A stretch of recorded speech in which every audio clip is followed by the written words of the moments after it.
Muy bien, con la inflación, dicen que casi al 8%, los alquileres por las nubes, bueno, los precios de las casas también, los precios de la gasolina subiendo.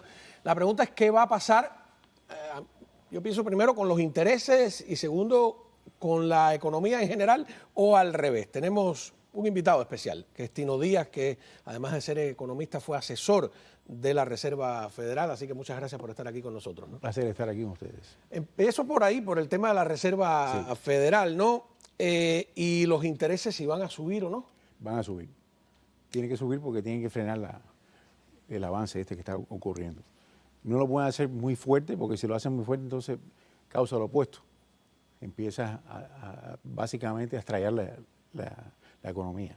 Entonces tiene que ser bien flojo lo que... O sea, que pueden hacerlo en varias etapas. Sí, hay que hacerlo en varias etapas, pero no puede ser muy brusco porque frena la cosa. Y tiene el problema de la guerra. Entonces la guerra está interrumpiendo una serie de... Por ejemplo, en Rusia y Ucrania, 40% del trigo del mundo sale de ahí. Con la guerra andando, ¿qué va a pasar? Entonces, ¿qué pasa? No hay suficiente trigo. Si no hay trigo, ¿qué pasa al costo del pan? Que es una cosa sumamente básica. No es solamente eso, también tienen la energía, el petróleo, todo eso se ha disparado en precio debido a las interrupciones que hay en transportar esas cosas. El transporte es muy, muy importante y se está interrumpiendo. Entonces, la razón que hay inflación es que hay poco producto, mucho dinero. Eso le iba a decir, toda esta inundación, voy a llamarle, de dinero, con los proyectos para ayudar en el tema del coronavirus, que se hacen poniendo la maquinita a funcionar. En sí, eso fue lo que disparó la inflación. La inflación fue disparada por los pagos directos que se hizo al pueblo a través del gobierno. No es a través... Pero eso no es una fórmula... O sea, si tú me dijeras que estamos hablando en la época de Franklin Delano Roosevelt, donde había discusiones, los keynesianos tenían todas unas teorías discutiendo con los hayekianos sobre si la inflación era mala o buena, había quien decía que no era tan mala. Pero si ya se sabe a nivel monetarista, clarísimo, ¿no?, que esa impresión de billetes va a traer inflación, ¿por qué lo hicieron? Es mi pregunta. Lo hicieron para ir en contra del efecto del COVID, ¿no? Pero fue tan agresivo, se sobrepasaron del plato. Y eso fue lo que ocurrió. Pero así todos estaban discutiendo de que no les habían dado la suficiente cantidad. No, porque siguen pidiendo. Y hay gente que está en el gobierno pero que no hay algo ideológico en eso. Sí, es sumamente ideológico. La idea que el sistema monetario nuevo que quieren crear ellos, que no importa cuánto tú imprimes, que no tiene ningún efecto, porque el gobierno puede seguir imprimiendo. Lo cual no es verdad. Llega un momento en que el gobierno que sigue imprimiendo... Es que está comprobado por la realidad. O sea, el ejemplo de Argentina, el ejemplo de Venezuela, hay tantos ejemplos. Estamos en argumento con personas que utilizan propaganda para promover conceptos que no son reales. Entonces, en este caso, estamos sufriendo de lo que hicieron, que imprimieron mucha plata, habían pocos productos, pocos servicios debido al COVID, las interrupciones. Entonces hubo dos cosas, mucho dinero y cayó los productos y servicios que estaban debido al COVID. Eso creó mucho dinero en los bolsillos del pueblo, empezaron a comprar cosas. Eso fue la primera cosa que se dispararon, los costos de las cosas, los carros, los precios de los carros se dispararon porque no había suficiente carro, pero había plata.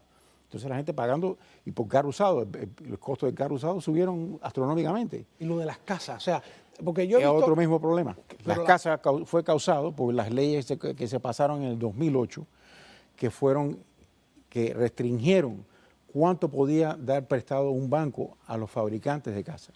Las 2/3 partes de las casas eran fabricadas por compañías o individuos que hacían de 1 a 12 casitas al año. Esa gente no podía conseguir un préstamo de nada para poder hacer construcción. Entonces, se congeló la construcción, no construimos suficiente casas por 10 años consecutivos. Más una restricción de dónde debes construir, dónde no. Exacto. O sea, todo eso, entonces no tiene suficiente casa. Estamos en un déficit de 4 a 6 millones de unidades. En el 2008 teníamos un exceso de 2.8 millones. Hoy en día estamos en déficit de 4 a 6 millones. Ese dato está curioso. En el 2008 había 2.5 millones en exceso. Por eso cayeron los precios. Además que era una locura. Le estaban prestando. ¿Y ahora hay? De 4 a 6 millones que estamos cortos. Depende de quién te lo diga. Mi esperanza de que de que van a bajar los precios por, digo yo, porque si suben los intereses pensé que... La única forma que baja es que haya una recesión severa. Así, no nos conviene tampoco. Y entonces no nos conviene tampoco. Entonces baja. ¿Por qué? Lo que determina si compran casa o no es el trabajo. Si la gente está trabajando, compran casa. No es la tasa de interés. Sí, pero el tema es que no solo a los compradores los está afectando, los que viven de alquiler. De acuerdo. ¿Qué va a va? De acuerdo. Hay gente que ya no va a poder vivir en Miami. De acuerdo. Hace un mes y medio, publicaron en una revista que Miami era la ciudad más cara de todos los Estados Unidos en este momento, debido a los ingresos que existen y el costo de la vivienda. Bueno, pero veo que algunos están jugando con la idea de resolver el problema con algo que yo creo que lo complica más todavía, que es controlar, ponerle topes a los precios, controlar el mercado. Eso no funciona. Eso es devastador. Olvídate, eso nunca funciona. Porque cuando tú levantas la tapa, eso estalla la cosa. Entonces, no hay forma que tú vayas a controlar el mercado así. Y el mercado libre no existe en sí. El mercado libre ya está muy controlado por... No, bueno, primero, la moneda... La moneda no es libre, aunque ahora la criptomoneda, ¿por qué? Yo cuando empezó la criptomoneda pensé, el gobierno no lo va a permitir. Están entrando en ver cómo van a controlarla ahora. Biden firmó un documento ayer, una orden para ver cómo van a estudiarlo. No solamente por los rusos. Pues dijeron que quien trate de evadir las sanciones con criptomonedas va a ser... Exacto, pero también están estudiando a ver cómo van a crear la moneda una criptomoneda tecnológica protegida respaldada por Estados Unidos. Eso sí. No competiría con el dólar. Si vas a reemplazar el dólar, no. Sí, bueno, pero no. ¿Usted cree que llegaremos a reemplazar el dólar por criptomonedas? No. Pero puedes entrar el gobierno a imprimir lo que es la moneda electrónica. Y entonces así tienen control total. ¿Como la tarjeta de crédito? Exacto. Tienes control total del pueblo. No es efectivo. En este momento, imprimir el 80% de la moneda, de papel que está en... ¿Cuánto cuesta imprimir cada dólar? No sé ahora. No sé decirte eso. Pero todavía sigue siendo más barato. Sí, el costo de eso, el 80% de ese papel que existe hoy en día, está en circulación, se imprimieron en los últimos 24 meses. Sí, porque en algunos países donde la inflación fue tanta que imprimir el billete costaba más que lo que valía el billete. Sí. O sea, no, todavía no estamos en eso. No, yo sé, no, estamos hablando de las locuras. Eso es Argentina, Alemania. Alemania en aquel momento histórico, Venezuela, que había que ir a comprar un pan con un saco de... Exacto. De no estamos en eso. Y no vamos a llegar a eso. No vamos a llegar a eso. Sí, en Argentina dejaron de acuñar moneda, me está diciendo el productor nuestro que es argentino. Yeah. Esta fórmula no me asusta un poco, sin ser tremendista, porque la guerra porque hay quien cree que Estados Unidos a veces le han convenido las guerras, que si en la Segunda Guerra Mundial progresó. A mí eso tampoco me convence, ¿no? No, las guerras no. Las guerras gastan, son gastos. La gente dice que no, que hay ciertos grupos que van a ganar, claro, que produce armas, armamento y todo eso, gana dinero. Pero la guerra no se hace para que ganen dinero esa gente, sino de otras razones.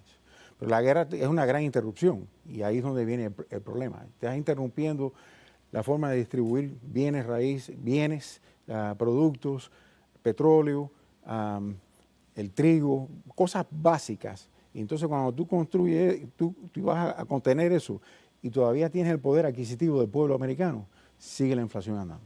Así que vamos a tener un poco más de inflación. ¿Qué le recomienda a usted al simple mortal como nosotros que estamos asustados? ¿Gastamos, no gastamos, guardamos, invertimos en bienes raíces? Bueno, bienes raíces, ¿qué hacer? Es carísimo. ¿Por qué votamos, digo yo? ¿O a quién votamos? ¿Qué hay que hacer? Con mi familia, lo que yo les digo a ellos es, ahorra tu dinerito. Si vas a comprar algo, tienes que comprar algo que va a Pero si lo tienes en el banco y se devalúa. Se está devaluando por la inflación. ¿En qué vas a invertir? La bolsa está inflada. Es un globo inflado. ¿Usted cree que en algún momento...? Sí, la bolsa está inflada, la deuda está inflada, los bienes raíces están inflados. Hay 3 globos que existen hoy en día que no existían hace 24 meses. Y es un gran problema. La que existía era la de la bolsa, pero los bienes raíces... Si usted me dice que hay de 4 a 6 millones de déficit de vivienda, sí, eso no se repara de hoy un para día para mañana. otro. No. O sea, que los precios de las casas no van a bajar inmediatamente, aunque suban los intereses. De acuerdo. De acuerdo. O sea, que el que estaba pensando comprar un apartamentico como inversión, esperó mucho. Ya. Ya subió muchísimo la cosa. Pero es decir, todo depende de que haya empleo, que haya trabajo. Si viene una recesión severa, pues entonces vas a ver los ¿Cómo precios identificamos una recesión? Dos trimestres en que el Producto Bruto Interno baja. 2 trimestres. Es decir, el gross ¿Ya domestic tenemos product. uno? ¿O todavía? Todavía. Pero estamos en esa, depende de cómo van las ¿Pero cosas. usted cree, estamos a fines de marzo, sería el primer trimestre? Vamos a ver cómo está la actividad Sí. en este año. No, estamos ahí, estamos a nivel, estamos esperando a ver. ¿Okay? Todavía no hay tendencia que tú puedes predecir va a ser esto. Hasta este momento se está estimando que la inflación va a subir un poquito más y entonces empieza a caer hacia el final del año. Si las cosas van normal, pero depende mucho de cuánto se extienda lo que es la guerra esta de Ucrania, porque hay muchas cosas que se están interrumpiendo debido a eso. Primero, de pronto vamos a decir, no vamos a comprar más petróleo de esta gente. Ok, perfecto. Eso es una cosa momentánea, unos meses, pero el precio del combustible va a subir muchísimo. Porque ¿qué pasa si tú cortas el 12% de lo que nosotros estamos importando? ¿Y con qué lo vas a reemplazar? Bueno, ya Canadá dijo que podía Yo sé que podía, pero tienen que hacerlo porque el gobierno tiene que permitirlo. Claro que sí. Es decir, nosotros cortamos, cuando entró Biden, cortó varias fuentes en que nosotros utilizábamos y teníamos petróleo. Decía, a mí me da gracia, ¿no? Las cosas que dijo Carlos Márquez son al revés. Y una de las cosas que dijo que decía que la política era una expresión concentrada de la economía, y a veces pienso que es al revés, que